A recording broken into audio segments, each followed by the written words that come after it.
Throughout the world, there are many different languages spoken in many different cultures. Where there is a particular culture, there is a particular language spoken by its people. Language and culture are so deeply intertwined that we cannot speak of one thing without the other. Language is the major tool for transmitting and preserving cultural values, traditions, and beliefs. In the meantime, culture shapes how language is used and how individuals express themselves. In a word, language is a reflection of culture, and a culture's unique characteristics are often expressed and reinforced through language. Without an understanding of this intertwined relationship, an Easterner may find it difficult to understand a Westerner, or vice versa, even though they speak the same language.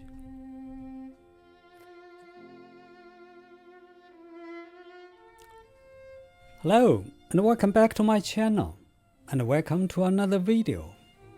If you are new to this channel, my name is Frank Zhu, and I'm a college professor teaching sociology, history, and philosophy.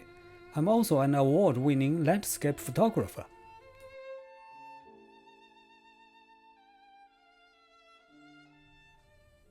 As a professor of sociology, I always have a good time lecturing on the subject of culture and how it is related to language. In today's video, I'm going to talk about the same subject. Of course, I don't think I will cover every aspect in this short video, but I will give you plenty of examples to illustrate my points. First of all, what is language? As the most important element of culture, language is a set of symbols that was arbitrarily created and is understood by all members in the same culture. In most Western cultures, people speak languages which are based on the Roman alphabet. As a result, those languages look similar. At least they are not vastly different in the eyes of an Easterner. In the East, however, language differences are much wider and more obvious. While some languages are alphabetical, such as Arabic and Japanese, others are not. For example, there is no alphabet in the Chinese language. In any case, all languages are made up of symbols. People create those symbols to represent what they experience and what they think. Obviously, the wider the range of experience by people, the more symbols are needed to express and to communicate such experience. Therefore, the richness and the variety of social life and the depth of thinking are linked to the richness and the variety of language in a particular culture. When I explain how language and culture are intertwined in my sociology classes, I often use the word cousin to illustrate my point. I will say a sentence like this: I have a cousin who lives in New York, and I want my students to tell the class if this sentence makes sense to them. Local students say it makes perfect sense. International students are not so sure. Some of them are even confused. In my experience, if you are a native English speaker, you will not find anything wrong or confusing with this sentence. You understand it perfectly. However, to someone whose mother tongue is not English, and especially to people from Asian cultural backgrounds, a lot of very important information is missing. For example, to a Chinese person who speaks English only as a second language, this sentence does not make much sense. He or she will feel confused. And that brings us to the point that language differences reveal cultural differences, which is especially obvious when comparing an Eastern culture and a Western culture. Now let me explain. In an English-speaking culture such as America, families are usually nuclear families, meaning that only parents and their children live together. Family relationships are perceived as straightforward and simple, so simple that the word cousin alone is enough to describe all my cousins. After all, I don't see them very often. In addition, the one and the same word cousin suggests that all family members who are my cousins are all equal.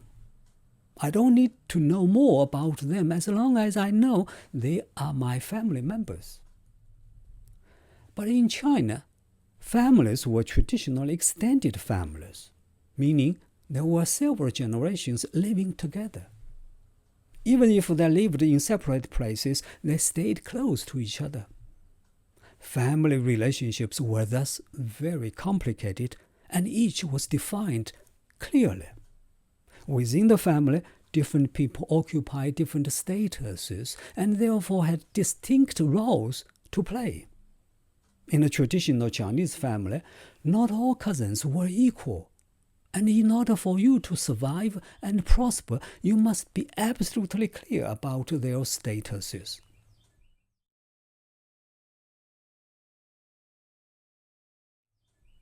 First, as I said, the traditional Chinese family was the extended family. In such a family, a male cousin was more important because as a male, he had more family responsibilities. For some people, such a tradition is still strong nowadays. So, when you mention a cousin, you have to tell me if it is a male or female. In addition, the traditional Chinese family was patriarchal. Therefore, a cousin from the father's side was closer to me in terms of relationship, because I would have more frequent contacts with this cousin. So, you have to tell me whether this cousin is from the father's side or the mother's side. Finally, the Chinese culture is a Confucian culture, where younger people have to respect older people. For example, a younger brother is not supposed to call his elder brother directly by name. So, if my cousin is older than I am, I have to show proper respect for him or for her.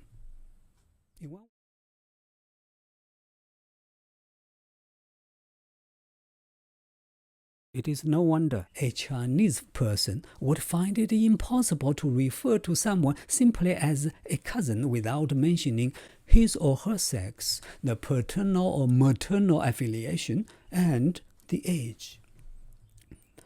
All of this explains why, in the Chinese language, there are different words for a cousin who is older or younger, who is male or female, or who is from mother's side or father's side.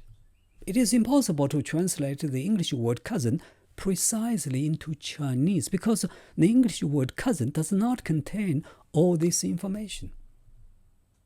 If you grow up in an English-speaking country and you only speak the English language, you really cannot imagine how Chinese family relationships are made complicated by their different titles. And they are relevant and important to Chinese people because whether you can handle these relationships properly directly affects your life within the extended family.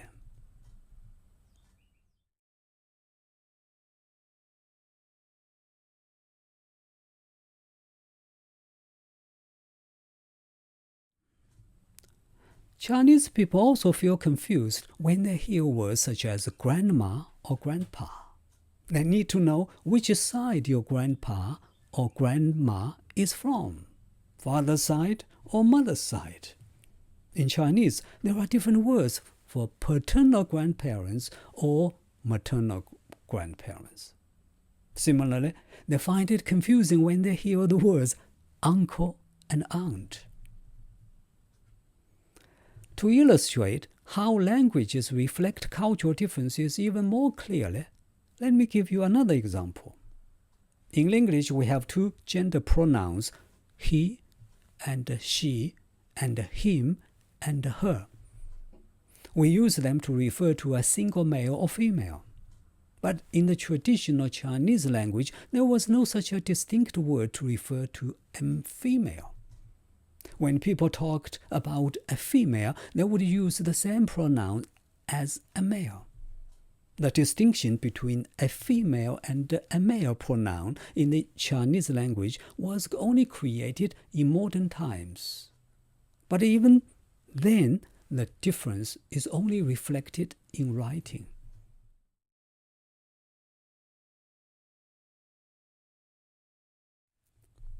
In spoken Chinese, when someone uses a single third-person pronoun, you still cannot distinguish between a female and a male.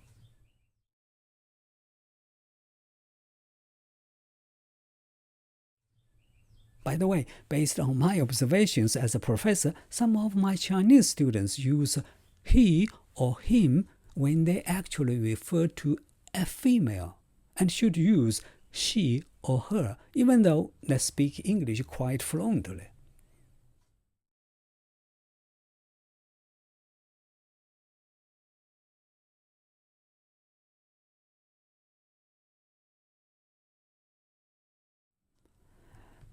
Language also reflects the social norms and etiquette.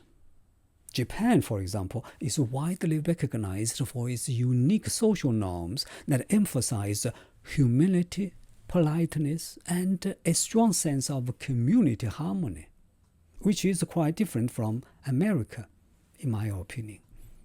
Their norms are often subtle and nuanced. As a result, the Japanese language has far more words and expressions that are used to convey these social norms. But the differences between these expressions are so subtle it is impossible to find exact English equivalent words. For Japanese, however, these words and expressions are crucial for navigating social situations and maintaining harmonious relationships. To conclude this video, the point I want to make is that language reflects culture, and culture influences and reinforces the use of language at the same time. The differences between Western and Eastern cultures are also reflected in languages, which I think partially explains the fact that Easterners often misunderstand Westerners, and vice versa. That is why I always emphasize that learning its language is the best way to learn about a new culture, and that in order to better learn its language, you should know about its culture. It sounds paradoxical, but the point is, culture and language are indeed intertwined.